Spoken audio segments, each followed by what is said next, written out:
Today in News Tech, New York Times claims newsfeed manipulation through Project Amplify. Facebook defends move. This story begins with a New York Times article and ends with a Twitter discussion. No more apologies inside Facebook's push to defend its image. The New York Times reports that Mark Zuckerberg signed off last month on a new initiative codenamed Project Amplify. The effort had a specific purpose to use Facebook's news feed, the site's most important digital real estate, to show people positive stories about the social network. The idea was that by pushing pro-Facebook news, this would improve the image of the company in the eyes of its users. But the move was sensitive because Facebook had not previously published content to the news feed. Several executives at the meeting were shocked by the proposal.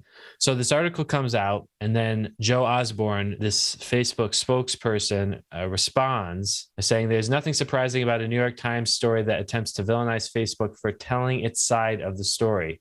But this article includes such clear falsehoods that were clearly refuted that even we are surprised. So he's responding to a tweet from, well, just with a link to the article, I guess, from the author. Now, let's look at the thread. This is interesting.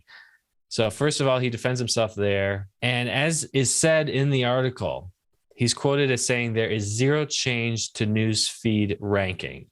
And this is where it gets interesting. You know, it kind of gets into this area where Facebook and big tech have reinvented how things are done. They've created new terms for things, so they don't really exist within normal, traditional categories, such as publisher or platform. But what he's claiming is that there is zero change to newsfeed ranking. This is a test for an informational unit clearly marked as coming from Facebook. This is not the first of its kind, and it is similar to corporate responsibility initiatives people see in other technology and consumer products. Okay, so a couple things there. He's saying it's not actually in the newsfeed. It's an informational unit clearly marked as coming from Facebook. So let's look into that a little bit more. He gives an example down here. So this is a screenshot of what it supposedly looked like.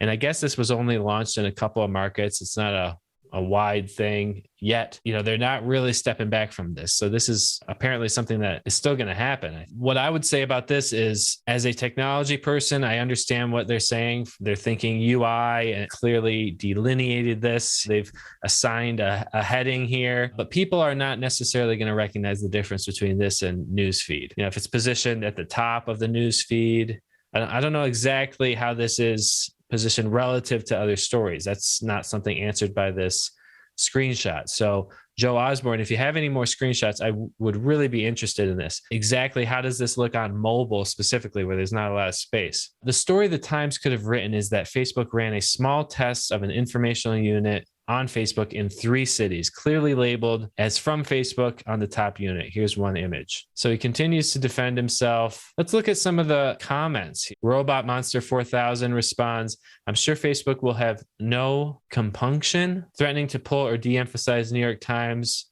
on your platform if they don't publish articles to your liking. Sean says, Facebook is a defective product and not even you can dispute that. Regulate and break up Facebook. Yeah, so Tyler, many people asking, what is an informational unit? More importantly, where in the page does it appear? That's what I'm wondering. Haven't seen an answer for that. Okay, Philip Whitehouse is saying, doesn't this make Facebook a publisher? What is an informational unit? Did you mean propaganda unit?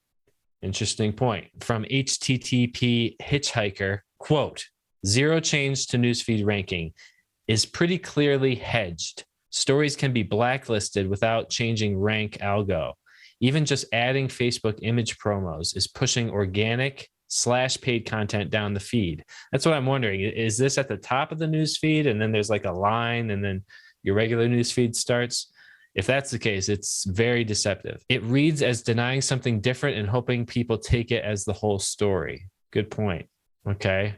Then we have things like this. Lots of negative reactions. I don't think there's been a single positive reaction to Joe Osborne's refute here, but I'd be interested in more details. So I'm going to give Joe an opportunity to reach out and we'll, share his side of the story with the audience. We want to understand this because, I can see where they're coming from. And he makes a good point. This is something that corporations do with their users.